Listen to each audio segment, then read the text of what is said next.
Oye País, buenas noches, oye País, yo soy Rudy González, qué bueno que me acompaña en esta hora como cada noche. Aquí por Color Visión analizamos los temas noticiosos de la actualidad nacional e internacional. El Fondo Monetario Internacional ha estado en República Dominicana y ha emitido su informe informe preliminar, con recomendaciones ya acostumbradas y en un panorama general de la economía dominicana. El tema de los intercambios de disparos y lo ocurrido la semana pasada en Santiago con 5 personas fallecidas ha puesto a las autoridades en una situación incómoda, difícil. Como también está el caso de Senasa, la develación de una serie de situaciones irregulares que está en manos ahora de la justicia. El tránsito en la capital, con todo y un mes y pico con los giros a la izquierda, sigue siendo un infierno. Sigue siendo un infierno. La renuncia de José Antonio Aybar de la Comisión de Espectáculos Públicos trae el tema nueva vez de la Comisión de Espectáculos Públicos a la palestra y voy a comentar algo de esa situación. Robert Redford, uno de mis artistas favoritos, ha fallecido. Ha fallecido en California este martes a los 89 años de edad. Nació el 18 de agosto de 1936. Acababa de cumplir justamente hace un mes, justamente hoy hace un mes, acababa de cumplir 89 años. Uno de los hombres que dio mucha vida a la pantalla, películas magistrales, Juego de Espías, aquel famoso que se convirtió en una película muy taquillera, Propuesta Indecente, pero también Los Hombres del Presidente, donde hacía el papel de el periodista Bob Woodward de The New York Times, cuando se descubrió el caso de Watergate, junto con ¿cómo se llama este otro muchacho que hizo el papel de Carl Bernstein, que era el otro? Eran 2 periodistas del Washington Post que desempolvaron todo el entramado de el caso Watergate, de espionaje de los republicanos a los demócratas en el Hotel Watergate a propósito de las elecciones, y un escándalo que costó la presidencia de la República a Richard Nixon en su segundo mandato. Robert Redford hizo un papel magistral como periodista en ese caso, representando a ese ícono del periodismo norteamericano, Bob Woodward, que era uno de los dos grandes reporteros del momento de The Washington Post. Después de eso escribió su libro, después ha escrito varios libros, incluso el último que escribió fue dedicado a el presidente Donald Trump al final de su gestión del año pasado. Escribió uno también reciente analizando la vuelta de Donald Trump al poder, y se ha declarado periodista más independiente, ya no está en la sala de redacción de The Washington Post, escribe su columna, artículos de opinión, y Robert Redford hizo una magistral interpretación del periodista Bob Woodward de The Washington Post. Uno de los grandes se ha ido. Hay otros que están en una de los grandes actores que están en situación, ya por la edad y en situación de salud precaria, comprometida. Esa es la realidad. El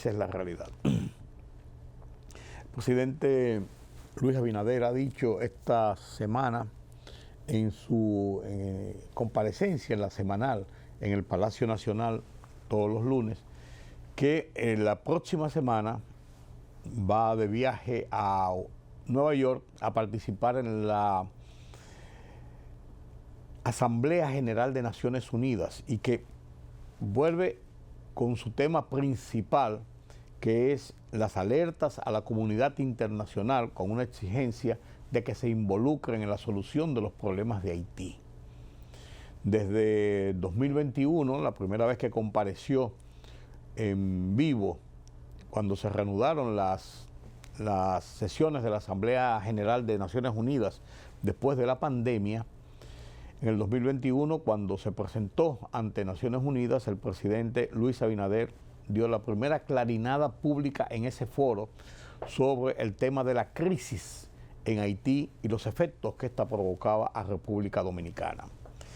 Y ahora, nueva vez, 21, 22, 23, 24, ahora el 25, su quinta comparecencia, va sobre el mismo tema esencialmente, y ya lo ha dicho y lo ha proclamado en sus declaraciones en la semanal de esta semana. Veamos. La semana que viene, a partir del fin de semana, pues vamos a la Semana de la ONU, como se le dice, en Nueva York. Y evidentemente que con la nueva visión que tiene el gobierno norteamericano sobre el tema de enfrentar la parte de Haití, eso es algo fundamental para la República Dominicana.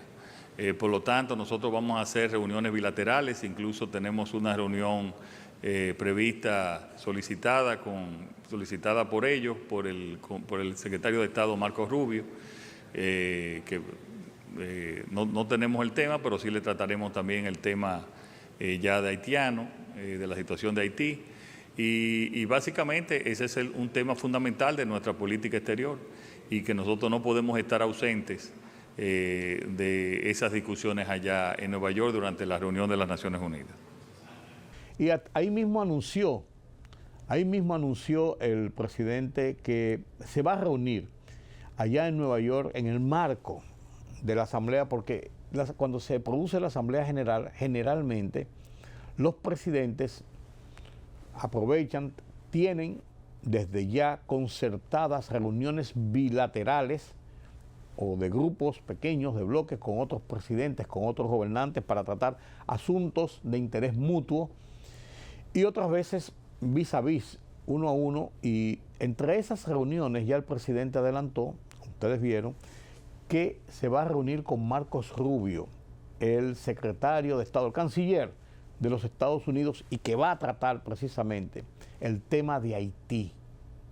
El tema de Haití. No se ha dicho si hay previsto algún encuentro del presidente Luis Abinader con el presidente Donald Trump, quien va a estar también en la Asamblea General de Naciones Unidas, como es el hábito del presidente de los Estados Unidos. Entonces, visto esto es lo principal que tenemos en nuestra agenda de la fecha. Permítame la pausa.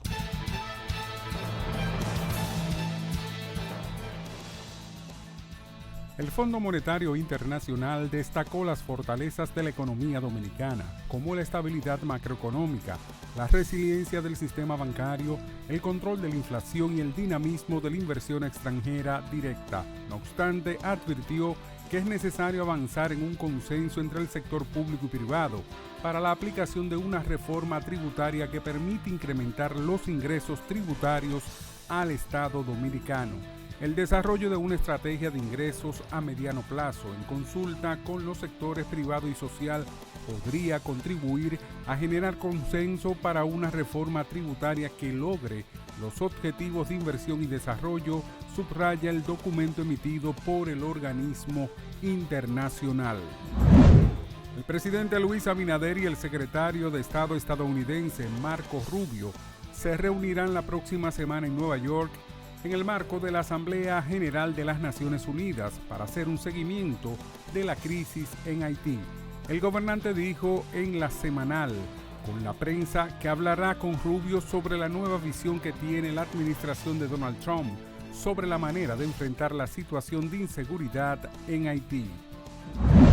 República Dominicana fue incluida por Estados Unidos en la lista de países de mayor tránsito o producción ilícita de drogas para el año fiscal 2026, junto a naciones de América Latina, el Caribe, Asia y África. El comunicado oficial aclara que esta inclusión no refleja un juicio sobre la cooperación del país, sino que se debe a factores estructurales como su ubicación estratégica en el Caribe, la intensa actividad comercial y las conexiones aéreas y marítimas con Norteamérica y Europa.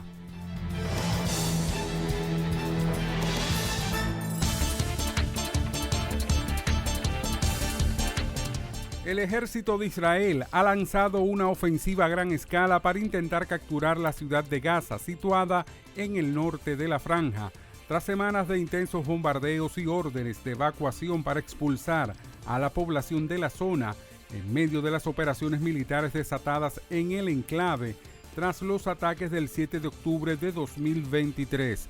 Residentes de Gaza, las fuerzas de defensa de Israel han comenzado a destruir las infraestructuras de Hamas en la ciudad de Gaza, ha dicho el portavoz en árabe del ejército israelí, Avishai Atrai, en un mensaje en su cuenta de la red social X. La ciudad de Gaza se considera una zona de combate peligrosa. Vladimir Zelensky impuso condiciones al presidente estadounidense Donald Trump para resolver el conflicto ucraniano. Las exigencias tienen lugar en medio de un estado crítico de las fuerzas ucranianas y del avance del ejército ruso en todas las direcciones, mientras que el diálogo ruso-ucraniano está paralizado debido a la falta de voluntad del jefe del régimen de Kiev de dar pasos hacia la paz. Antes de terminar la guerra, quiero tener la verdad, todos los acuerdos en vigor. Quiero tener un documento que cuente con el apoyo de Estados Unidos y de todos los socios europeos. Esto es muy importante, manifestó en una entrevista a Sky News.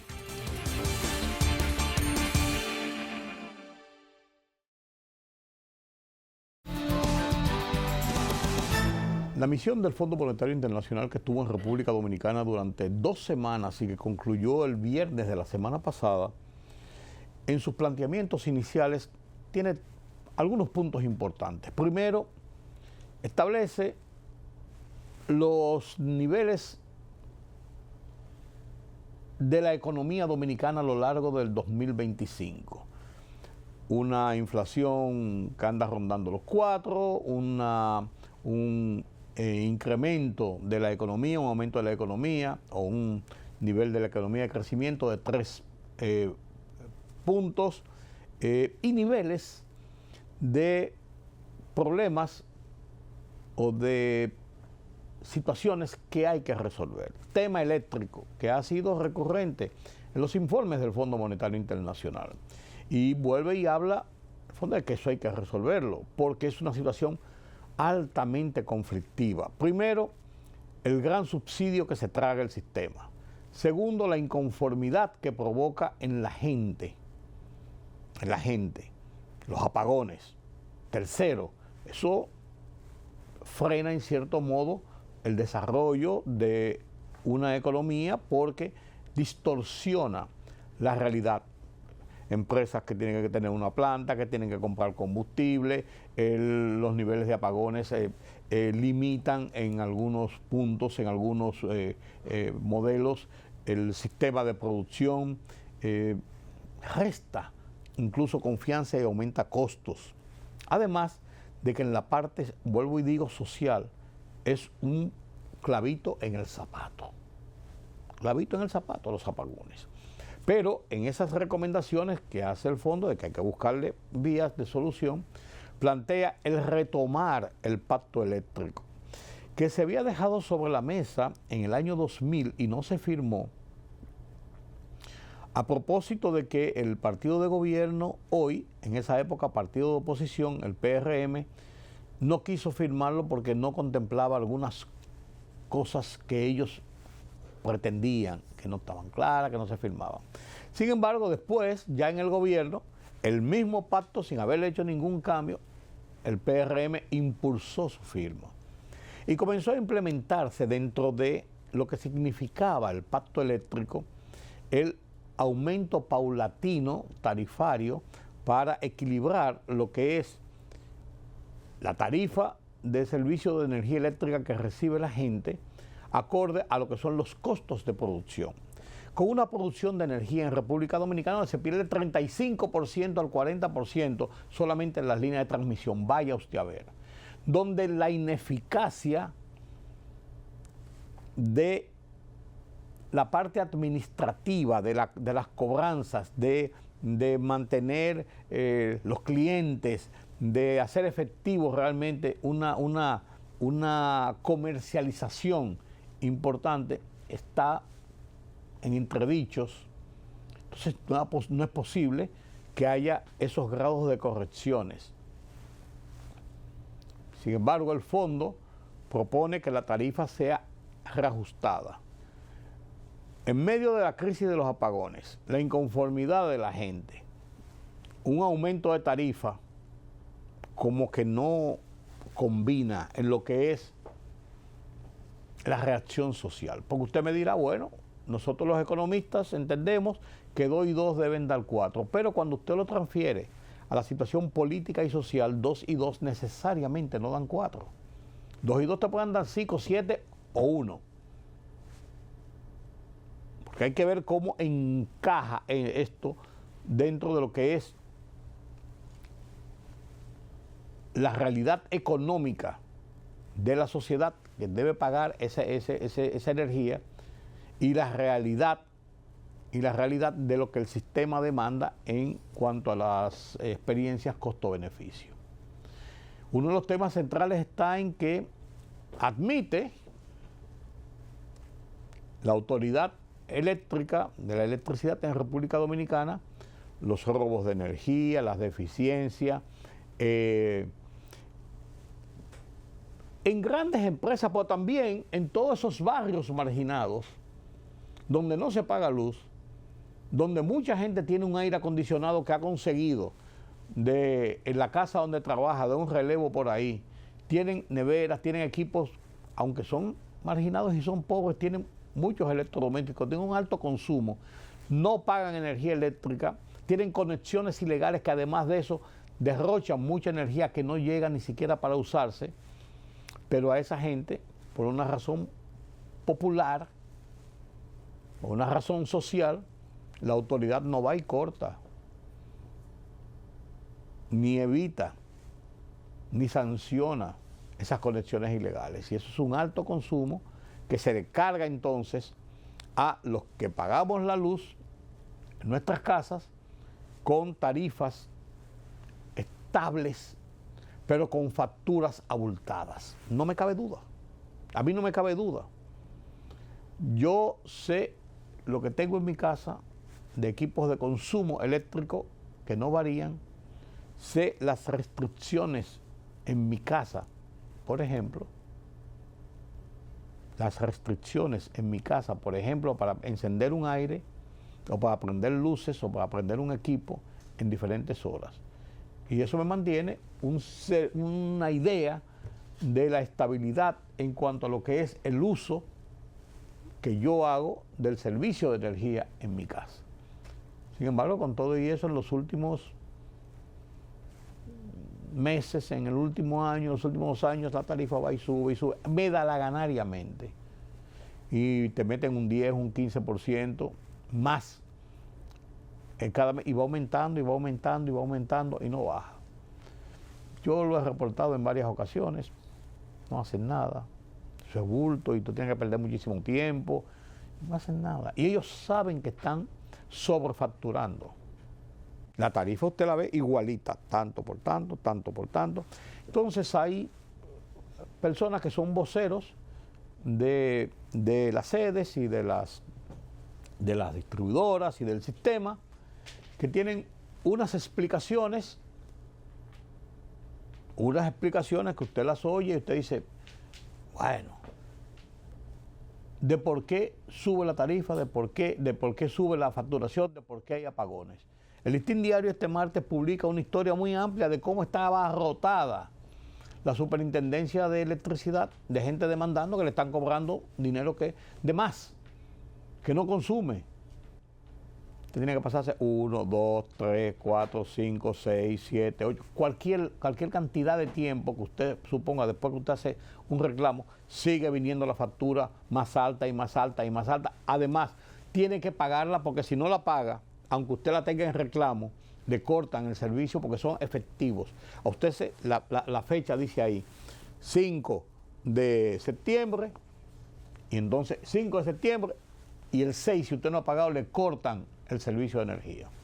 Así de sencillo. Así de sencillo. Para decir que sí, que le están robando su dinero con una factura abultada, la tarifa, vuelvo y digo, usted la ve en su recibo, igualita, la tarifa no sube, pues la factura la abultan. Y la abultan descaradamente. Entonces es como aquella película, Atrapado y sin salida. Entonces el Fondo Monetario dice bien claro que hay que volver al pacto eléctrico. Claro, debe haber un pacto entre la sociedad y el sistema. Bien. Deben establecerse unas líneas de negociación, porque es una negociación, usted me da un servicio y yo le pago por ese servicio. Bien. Pero ¿cómo se le ocurre al fondo plantear en ese informe preliminar que hay que aumentar la tarifa? Eso es una explosión. Si usted con los apagones que están dando y con la gente como está protestando, usted le sube 1 centavo oficialmente a la tarifa, si están quemando goma hoy, queman medio país. Y le están dando una razón a la gente. Así de sencillo, señores. El fondo, hasta principios de este siglo, del 2000, el fondo no tenía corazón, el fondo no le importaba, el fondo decía que 2 y 2 tenían que dar 4. Hasta que se dieron cuenta de que las imposiciones y las presiones del Fondo Monetario Internacional estaban provocando un efecto inverso al que se buscaba.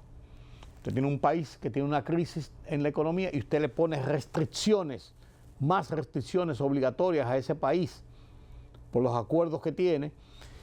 Eso multiplica la situación de inconformidad y de violencia de la gente y provoca situaciones políticas y sociales que a final de cuentas se revierten sobre las medidas que usted pretendía resolver con las aplicaciones que estaba haciendo. Y no se cumplía ni una cosa ni la otra. Y al contrario, ponían a esos países patas arriba con situaciones incontrolables de caos callejero, caos social y tensiones políticas que hasta llegaban a hechos no esperados.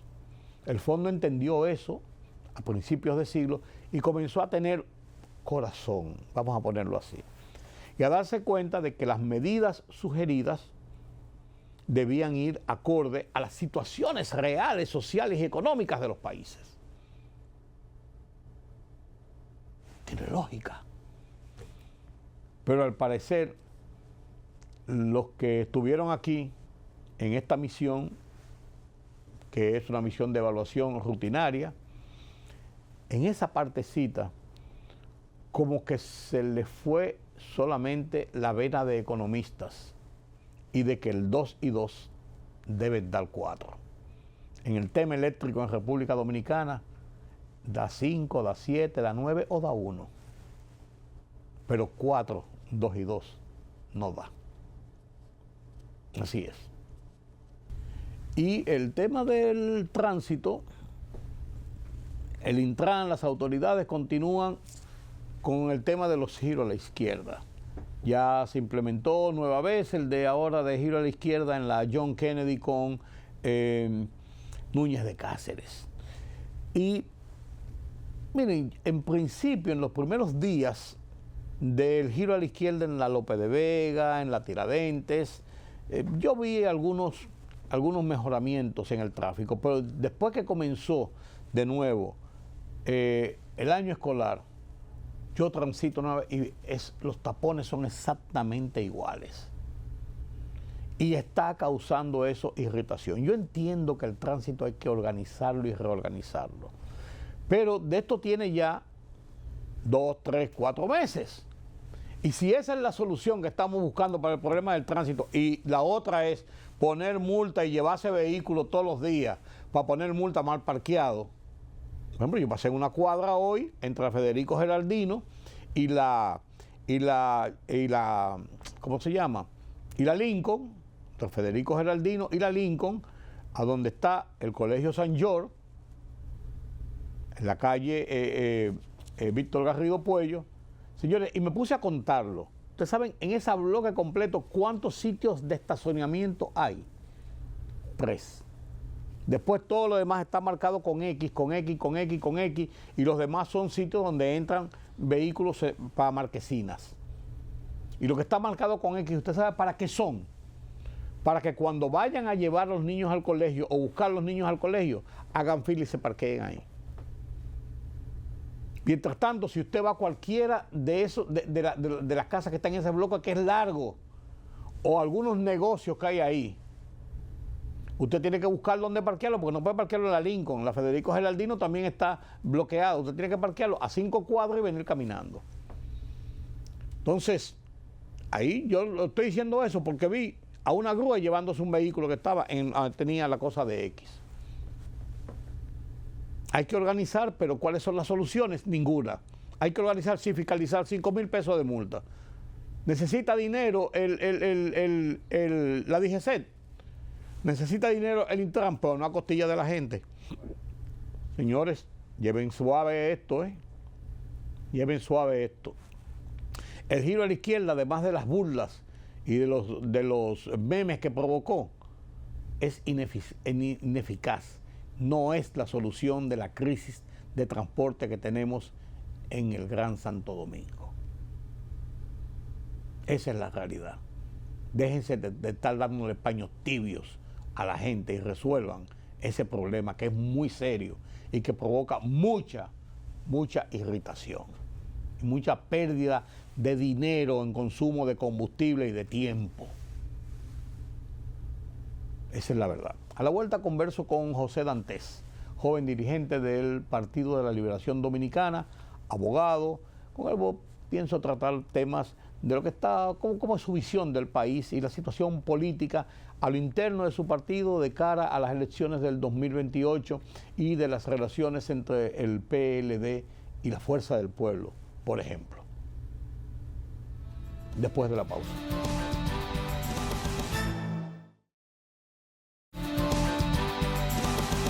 Gracias por continuar con nosotros aquí en Oye País. Como les había dicho en el segmento anterior, antes de la pausa, converso con José Dantes, abogado, un profesional brillante, joven político. Él no es tan joven por edad, pero sí es joven porque tiene una línea de pensamiento de la actualidad. Ya yo, ustedes ven, yo lo que vengo aquí de cascarrabia, como viejito al fin, pero estos jóvenes están al día al día. Están al día al día. Yo me pongo a ver que Mario Bros, pero no le llego. Hablemos de política, hablemos de situación, hablemos del país. Buenas noches, José. Hola, ¿qué tal, Rudy? Buenas noches. Gracias por estar con nosotros gracias de nuevo. Gracias a ti aquí por la invitación. En Oye País. Claro. José, se cae de la mata la pregunta clásica. ¿Cómo tú ves el país? ¿Cómo tú en una generación de joven profesional, con familia, con amigos, con un entorno en que uno ha visto el pasado inmediato, yo he visto mucho más atrás, pero todo el pasado inmediato, el presente y ese futuro inmediato? Porque no vamos a hablar lo que va a pasar en el 2050, sino en el futuro inmediato. ¿Cómo tú analizarías tu país?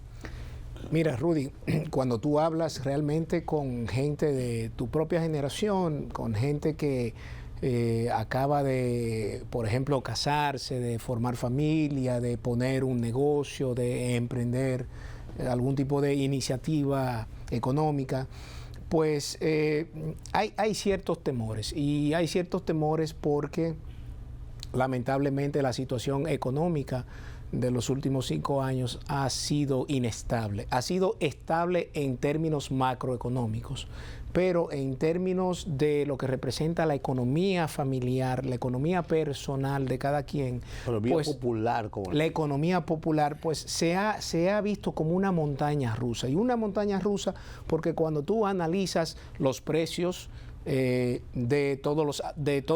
la canasta básica familiar, vamos a llamarle así, han ido subiendo constantemente, hasta tal punto que al día de hoy el precio de la canasta básica familiar cuesta cerca de 12,000 pesos más que hace 4 años. Pero tú tomas eso como punto de partida, pero entonces luego tú te vas a lo que es el costo del dinero, el financiamiento, las tasas de los préstamos hipotecarios, de consumo, lo personal, las tarjetas de crédito, las tasas de interés de todos estos rubros financieros han subido también, y eso es un impacto para todo aquel que está formando una familia, que compró su casa, que quiere echar para adelante cualquier negocio. Pero eso es vegetativo en la economía, eso es como común. Ahora, en la acera de enfrente, sí, concomitantemente, no ha habido aumentos en los ingresos porque se han producido aumentos de salario. O sea, ¿cómo ha sido esa compensación? Claro, el inconveniente ante todo esto es que tanto esos aumentos como la inflación que ha traído propiamente el aumento no se ha visto reflejado en la mejoría de los salarios. Los sueldos no han sido indexados desde hace varios años ya. Y cuando tú le sumas a eso, entonces, que el gobierno, a través de sus políticas públicas, no está dando resultado en la demanda de servicios que la población los necesita en el día a día: salud, educación, energía eléctrica, un sistema de transporte que funcione, entre muchos otros elementos. Caramba, pues entonces hay un panorama sombrío que a mucha gente que está en este proceso quisiera pensar en que tiene un futuro en este país, pero lo ve un poco difícil. Y es que cuando tú comparas cómo se vivía hace 5 años atrás y cómo se está viviendo hoy, hay una diferencia de 180 grados, y ese balance no es positivo, lamentablemente. Pero tú usaste una palabra clave: un panorama sombrío que no les da ánimo, no les da deseo de vivir en este país. Pues si nos vemos en el entorno, no estamos mejor. O sea, pues tú dirás, bueno, pues me voy a Estados Unidos, antes era el sueño americano. A veces el sueño americano es más complejo, sí, por así decirlo. Europa, ni pensarlo. Sí. Y en los países latinoamericanos hay inestabilidades similares o peores que la de República Dominicana. Yo no acostumbro a hacer comparación de que yo estoy mejor que Honduras o peor que Nicaragua, o mejor que Colombia o igual que Guatemala. No. Yo creo en la realidad nuestra. Sí. Y yo entiendo que tú lo planteas dentro de la realidad nuestra realmente. Sí. Pero estamos nosotros en una situación tan compleja que no vemos realmente una luz al final del túnel, como yo veo, entiendo, creo que ven muchos países. Bueno, estoy hablando sí, claro, sociológico. Claro, el inconveniente está en que, vuelvo y digo, cuando tú comparas hace 5 años, el no mires para atrás. ¿Por qué piden que no mires que no miren para atrás? Porque si tú analizas la condición del pueblo dominicano, la condición de los servicios públicos, la provisión de los servicios públicos hace 5 años y hoy, tú te vas a dar cuenta que es totalmente diferente. Entonces, ciertamente Centroamérica y Suramérica están viviendo unos procesos sociales y políticos muy convulsos, pero eso ha sido así prácticamente siempre. Hubo etapas de cierta, vamos a decir, paz en la subregión, donde habían, vamos a decir, estabilidad en los países, pero ¿qué ha producido la inestabilidad en esos países? Situaciones como la que se están viviendo aquí hoy, de desestabilización social, mala política económica, endeudamiento extremo. Para nadie es un secreto que en estos 5 años se han tomado más préstamos que en los últimos 8 años que se tomaron en el gobierno de mi partido, con la diferencia de que la inversión de capital estuvo ahí. La inversión de capital, que es la que mueve la economía y la que te da una tasa de retorno como gobierno en estos 5 años, ha estado muy por debajo del promedio de los últimos 50 años. Entonces tú te preguntas, bueno, ¿dónde está todo ese dinero que se ha tomado prestado? Entonces de ahí la desesperanza, de ahí vamos a decir la incapacidad de ver que en el horizonte puede haber luz al final del túnel.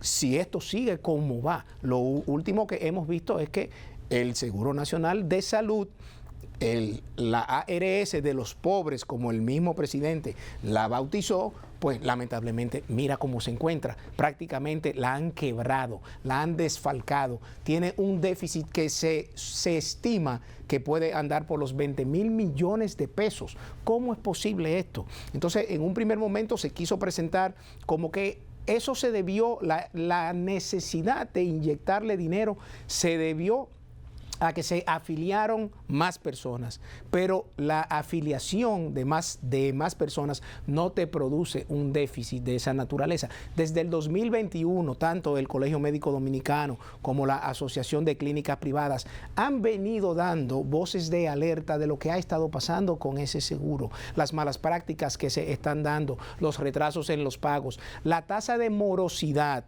de SENASA en el 2019, en el 2020 era de menos de un 1%, hoy anda por un 43%. Entonces, cuando tú te vas a cada uno de los renglones, de los sectores de la vida nacional, vas a ver que los indicadores económicos te están diciendo que las cosas no van bien. El sector eléctrico, por ejemplo, ese es el otro, que causa irritación en la sociedad dominicana, en la población, porque luego de que usted sale a las 8 de la mañana de su casa, a las 7 de la mañana de su casa, coge un tapón, coge lucha para llegar a su lugar de trabajo, sale de trabajar, coge lucha para regresar a su casa, llega y se encuentra con que no hay luz, o que usted llega y que se acaba de ir la luz, y que cuando no hay luz tampoco hay agua, salvo que usted tenga tinaco, y encima de eso te llega una factura extremadamente cara. Óyeme, si hay uno de los sectores en los que este gobierno se ha quemado con las peores notas, ese es el sector eléctrico. Tú como un ente de la sociedad, sí, progresista, con esa visión de futuro, ¿qué hacer entonces? ¿Cómo revertir esto o cómo paliar la situación? Yo creo ¿Qué recetas podrían haber? Mira, yo creo, no hay una receta única. Ahora, yo creo que lo que da resultado, usted no tiene por qué sustituirlo. Los norteamericanos, los gringos, como se le llaman en el argot popular, dicen, if it ain't broken, don't fix it. Si no está roto, no lo repares. Entonces, aquí había muchísimas cosas que estaban funcionando bien. Si el sector eléctrico se encontraba con una planificación que todo indicaba que las pérdidas iban a continuar reduciéndose, en el 2019 creo que acabaron por un 29 y algo, 29, 30%. Hoy andan por un 47%. El subsidio que el Estado tiene que entregarle a las EDES, a las 3 distribuidoras, en el 2019 fue de $500 millones. En el 2024 creo que andaba por 1.700, o sea, más que se triplicó. Entonces, ¿por qué cambiar lo que estaba funcionando? Yo creo que aquí, lamentablemente, lo que pasó fue que se aplicó una política totalmente clientelista, una política de quítate tú para yo ponerme. Sacaron a todos los técnicos experimentados y calificados que trabajaban en el Estado, en la mayoría de las instituciones durante décadas, por el simple hecho de que no son de mi partido. Y llenaron todas estas instituciones de los compañeritos del PRM, y por encima, gente que nunca ha tenido una experiencia en ningún sector, y esa es la consecuencia en la salud, la educación, el sector eléctrico. El campo dominicano está quebrado. ¿Por qué, Rudy? Porque se sustituyeron las políticas de apoyo a la producción local para privilegiar las importaciones. Nosotros fuimos extremadamente críticos de aquella ley de tasa cero para las importaciones, supuestamente para controlar los precios. ¿Y qué ha pasado? Han llevado a la quiebra a los productores nacionales de muchos de los productos que se consumen en el día a día. Entonces, ¿qué hacer? No cambiar lo que funcionaba. Lo que pasa es que lamentablemente ya quizás esto es muy tarde, porque tienen 5 años cambiando absolutamente todo. Lo que funcionaba hoy no funciona. Lo que ellos prometieron que iban a poner a funcionar mejor, ni siquiera ha comenzado a funcionar. Entonces, ¿qué hacer? Volver a lo que funcionaba. Y ahí, lamentablemente, aunque el presidente no le guste, hay que mirar para atrás.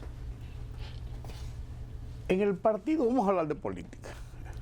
En el partido del que tú eres miembro de su comité político, o sea, la cúpula principal de acción cotidiana del partido, el PLD,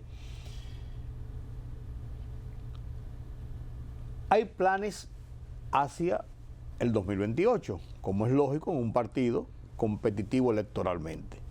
Hay aspirantes, hay una estructura para prepararse para un proceso electoral.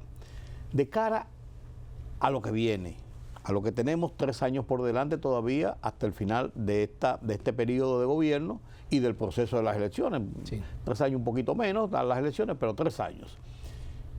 ¿Qué expectativa tiene el PLD después de las situaciones del 2020 y del 2024?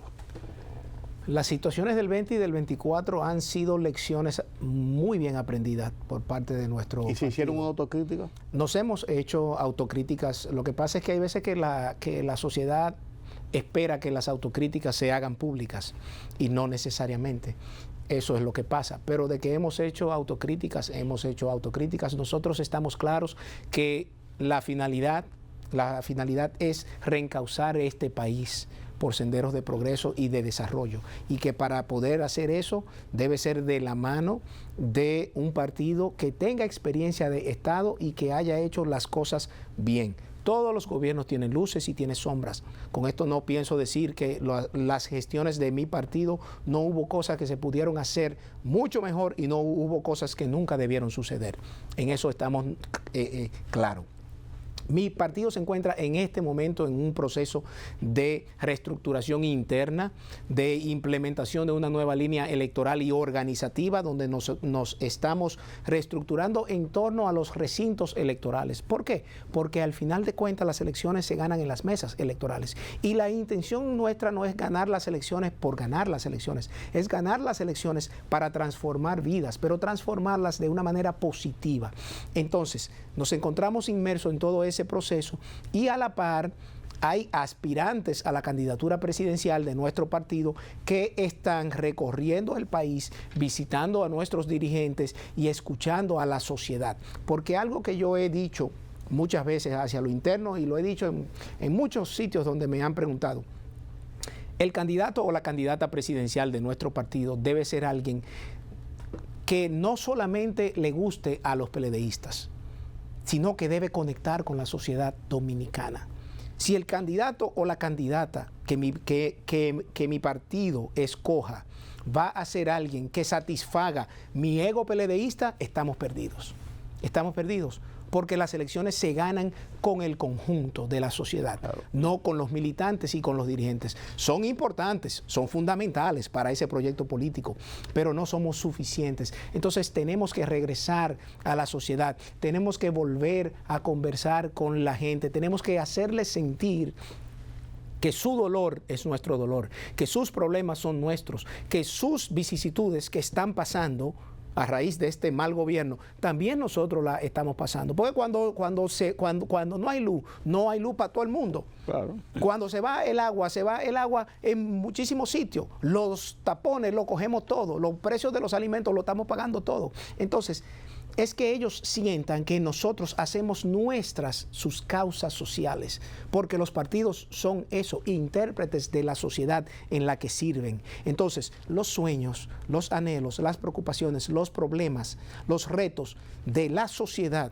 del barrio, de la comunidad, de la provincia, del municipio, del distrito municipal, son del Partido de la Liberación Dominicana y lo vamos a tomar en cuenta en la elaboración de la propuesta programática para un programa de gobierno en el 2028. Sin embargo, después de 1978 y en el mismo 1978 y meses antes, los reformistas, muchos años en el poder, desarrollaron mucha de la gente de los reformistas un sentido de vergüenza. Sí. De decir que eran reformistas. Sí. Como que se sentían culpables o responsables de haber hecho o de no haber hecho. Pero tú lo veías, se atrincheraron, se callaron, estuvieron tranquilos. A mí me da la impresión de que por lo menos hasta el proceso pasado, después del proceso, los PLDistas se escondieron, por así decirlo, una figura que estoy usando. Sí, claro. Se retrayó. Bueno, mira, lo que pasa es que yo estaba con José, tú sabes que José Dante de mi barrio, yo voy con él, pero del partido, yo no sé bien. Así es. La gente. Así es. ¿Cómo ha seguido esa situación del PLDista de cara a los procesos siguientes? Mira, tú has dado en la diana, estás en lo correcto, en lo correcto. Del 2020 al 2024, ser PLDista era, o tú decir que eras PLDista era un acto heroico. Mucha gente se escondió, mucha gente no dio la cara, avergonzado precisamente por todo lo que se imputaba a el partido, que no tenía nada que ver con el partido. En mi caso, durante 4 años, yo siempre dije, no, espérate, la responsabilidad penal es individual. Lo que haya hecho fulano, eso son cosas de fulano. Eso no tiene por qué vincular a la organización política como partido. Hasta tal punto que, bueno, las decisiones judiciales que se han dictado en los últimos tiempos nos dan la razón. No hay un dirigente de nuestro partido que haya sido condenado, ni un exfuncionario de nuestro gobierno, del partido, que haya sido condenado o que haya admitido culpabilidad. Ninguno. Dirigente, quiero decir, ¿no? Entonces, sí hubo esa sensación de vergüenza y de esconderse. Pero ¿qué ha pasado? Que el tiempo es el mejor juez. Y con el paso de los años se han ido dando cuenta la sociedad dominicana de que, óyeme caramba, sí hubo sombras en los gobiernos del PLD, pero hubo muchas luces. Entonces, cuando entran a comparar lo que han sido estos años de gobierno del partido de gobierno versus el partido nuestro, dicen, pero no eran tan malos. Y eso no es una satisfacción que a mí me digan no eran tan malos. La satisfacción es, ustedes fueron buenos, aunque tuvieron cosas malas. Eso es lo que yo quisiera oír. Pero al nosotros decirle a la dirigencia, recordarle a la dirigencia todo lo que fue nuestra obra de gobierno, que es lo que el expresidente Medina hace en estas asambleas, además, que es que les dice, salgan con la frente en alto, defiendan la gestión de los gobiernos de nuestro partido, porque ahí están las obras, ahí están los hechos, ahí está el impacto que hubo, 27,000 aulas construidas que no existían, la tanda de jornada extendida, los hospitales públicos, los centros de atención primaria, la producción del campo, el metro, el teleférico, las circunvalaciones, el apoyo a las pymes, a las MIPYMES, etcétera. O sea, hay toda una obra de gobierno, el SENASA, hay toda una obra de gobierno que impactó de una manera positiva en la calidad de vida del pueblo dominicano. Entonces, yo creo que como ese recordatorio que se le fue haciendo a la dirigencia y a la militancia, y viendo el mal gobierno que han estado haciendo el PRM, pues eso como que le dio vamos a decir, la fortaleza necesaria para decir, cónchale, pero yo no tengo por qué estar escondido, es verdad. Yo puedo salir aquí y aquí decir en mi barrio que por aquí, antes del 20, casi no se iba la luz o había circuito 24 horas, que por aquí llegaba el agua 5 días a la semana y hoy solamente viene una cada 10 días y así sucesivamente. Entonces se ha recobrado, vamos a decir, ese sentido de orgullo de lo que fue la gestión PLDista, independientemente de las sombras que hubo, porque hubo sombras, pero cuando tú lo pones en una balanza y el tiempo lo ha puesto, tú te vas a dar cuenta que las luces superan por mucho las sombras y estamos totalmente en esa tónica. Tú hablas de los gobiernos del PLD. Los gobiernos del PLD. Y hay que marcarlo desde el 96 con el interregno del 2000 al 2004 hasta el 2020. Sin embargo, a partir de los hechos de aquel 6 de octubre del 19, cuando vino la división del PLD, se trató de marcar una diferencia en un PLD A, un PLD B. Sí. porque esa es la realidad. Todo era PLD, un PLD-A, un PLD-B. Sin embargo, en las elecciones para el 2024 se trató de llegar a unos acuerdos para revertir esa división de PLD-A, PLD-B y tratar de buscar, aunque fuera electoralmente, acercamientos políticos que no se lograron. Pero en los últimos meses yo estoy notando, y lo estoy viendo con cuidado, porque en el sentido de que veo muchos dirigentes, principalmente del PLD, criticando a los dirigentes, a la dirigencia y a la visión de proyecto político hacia el 28 de la Fuerza del Pueblo, que son el PLDB o el PLDA, cualquiera de los dos, como tú quieras ponerlo. Sí. Y veo mucho a la gente de la Fuerza del Pueblo buscando su posicionamiento sobre de que nosotros somos el PLD-A o el PLDB, ahora llamado Fuerza del Pueblo, porque somos nosotros el partido de la oposición. Sí. ¿Qué está pasando con eso? Porque llegó un momento donde parecía como que habían puntos de avenencias lógicos porque tenían un rival común que era el PRM o partido de gobierno o el gobierno en ejercicio.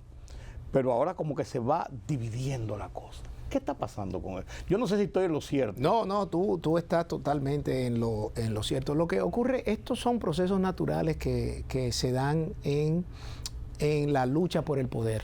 Cuando hay una lucha por el poder, independientemente los hermanos pueden tener diferencias porque cada quien quiere lo mismo.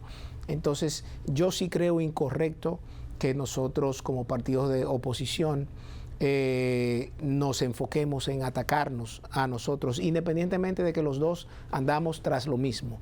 Creo que lo más sano es anteponer los intereses del país, que son los que deben primar por encima de cualquier interés grupal o particular. Entiendo que en los 16 años de gobierno de nuestro partido quedó claro que es posible que coexistan visiones de país, como fueron las dos visiones de estos dos grandes líderes. El presidente Fernández tenía una visión de país, el presidente Medina tenía otra visión de país, y yo creo que realmente fue un complemento de ambas visiones, porque uno le dio al otro lo que le faltaba. Entonces, creo que en esta ocasión no tiene por qué ser diferente. Entiendo que dada la coyuntura, cada uno de nuestros partidos debe trillar su camino, debe hacer lo que le corresponde para continuar posicionándose en la simpatía del electorado nacional. Ahora, no estoy de acuerdo con que eso lleve a una lucha fratricida. Y digo fratricida porque al final de cuentas somos todos hijos de Bosch, somos dos alas de un mismo pájaro. Bueno, pues el mismo partido de gobierno también se pronuncia como venir de Bosch y Peña Gómez. Bueno, no, lo que pasa es que, no, eso por Dios, eso es otra cosa. Ese es el buey que se quedó garrapatizado, como Bosch dijo.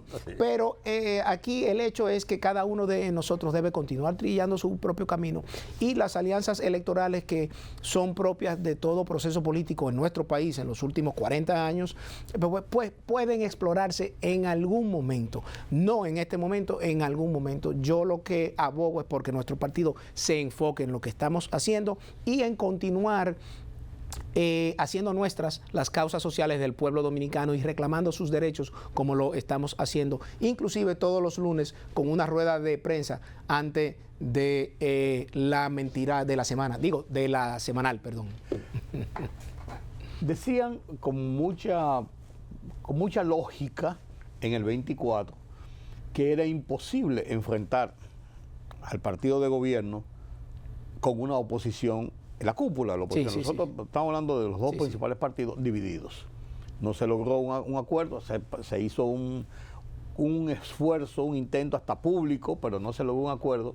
Hay en este momento posibilidades de conciliar, porque lo que yo veo es que están, como lo que te decía antes, como que se están separando más. ¿Hay posibilidades de eso? ¿Y tú crees que realmente una oposición unida es la única garantía o la principal garantía de desplazar al partido de gobierno actual? De la única manera que se ganan las elecciones en el 28 y sacar al PRM es si la oposición se une. Eso no significa que esa unificación sea en torno a una sola candidatura. Ahora, si nosotros... Pues ese ha sido el problema. Sí, Pero si nosotros, bueno... Porque la candidatura presidencial, perdón, escúchame sí, no, que te interrumpa. no. La candidatura presidencial en la República Dominicana es un régimen presidencial. Claro, arrastra. La candidatura presidencial incluso está por encima de la estructura política. La estructura política es la plataforma para desarrollar el proceso, pero la candidatura es lo que atrae. Sí. Aquí no hay una lucha de ideológica. Claro. No. Entonces, ahí va muy centrado en el candidato. Totalmente. Entonces, eso ha sido quizás el motivo de que no se haya logrado. Claro, porque cada quien quiere llegar a la presidencia, cada partido quiere llegar a la presidencia con su candidato o con su candidata. Yo lo que creo es que el tiempo irá marcando, ¿no? Bueno, ¿qué es lo que el pueblo está buscando? ¿Qué es lo que el pueblo quiere? ¿Cuál es el perfil de gobernante que el pueblo anda buscando? Y si somos capaces de sentarnos en una mesa a conversar sobre la base de la realidad, no de lo que yo creo ni de lo que yo quiero, de la realidad. Mira, el pueblo lo que quiere es esto. Entonces vamos a ver en nuestro universo si es posible de que lo que el pueblo quiera lo pueda dar yo, lo pueda dar tú, lo podemos dar juntos, ¿no? Y todo se puede conversar siempre y cuando se respeten, ¿no?, la individualidad de cada quien, porque aquí también hay un temor de que si se hace algo de esa naturaleza, pues uno de los dos partidos deje de existir. Y el ganador avasalle. Yo no creo que eso necesariamente tenga por qué pasar así. Lo que pasa es que la experiencia del PRD, escúchame, y del Partido Reformista está muy ahí. Sí. Y la gente lo ve claro, con escenarios muy diferentes. Claro. Pero la gente ve el resultado y entiende que eso pasaría. Pero oye, ¿por qué es un escenario totalmente diferente como tú lo planteas? Porque en el caso de esos partidos no se trató de dos organizaciones políticas que fueron una hasta hace poco tiempo. Sino antagónicas siempre. Exacto, fueron siempre antagónicas. En el caso nuestro no. Entonces yo veo con ojos favorables de que en algún momento la coyuntura, si nos indica que tenemos que sentarnos, pues nos sentaremos, porque ojo, son 4.119 candidaturas y como tú dices, un sistema presidencialista lo arrastra todo, pero hay que pensar en las otras 4.118. Claro. Son 159 que son tan importantes en cada demarcación, claro. Porque de lo que se trata es de rescatar este país por el derrotero tan pésimo que lleva la gestión de gobierno del PRM. ¿Tiene luces? Sí, muy pocas. Tiene luces, hay que reconocerlo, pero las sombras son demasiado, Rudy. No puedo cerrar este conversatorio con José Dantes, que habla de 4.100 y tantas candidaturas. ¿Aspirará a algo José Dantes para las elecciones del 28? José Dantes aspirará a que... Digo, aspirar... Nos aspiramos todos a que tengamos un buen país. No, sí. Estoy hablando de aspirar a un cargo electivo. A un cargo electivo yo propiamente, mira, no lo he pensado, la verdad, no lo descarto, no lo he pensado tampoco. No, porque creo nunca descarta. Claro, pero lo que pasa es que creo que es muy extemporáneo, Rudy.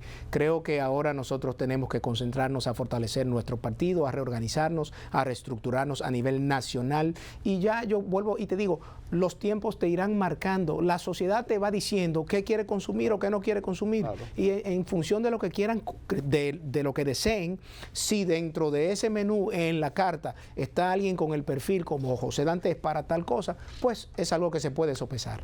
Bueno, gracias, José. Muchísimas gracias a ti, Rudy. Muy amable de este conversatorio. Qué bueno conversar con gente con la que uno puede disentir, puede estar de acuerdo, puede aportar, pero puede hablar porque son muchos los temas y cada uno, ojalá que cada uno de los miembros de la sociedad pueda ver en cada dirigente, en cada persona que puede hablar sobre la situación, buscar las cosas buenas y ver que hay la oportunidad de discutir los temas. Correcto. Y de buscar soluciones a los temas, porque al final de cuentas, como tú decías, aquí que vamos a morir. Así es. Aquí nacimos, ese es mi plan por lo menos. Y el mío también. Bueno, gracias a ustedes por acompañarme en este conversatorio con José Dantes, abogado, profesional, joven, con visión de futuro, dirigente político del Partido de la Liberación Dominicana. Para mí ha sido un placer, espero que ustedes también lo hayan disfrutado. Yo soy Rudy González, pasen un feliz resto de la noche.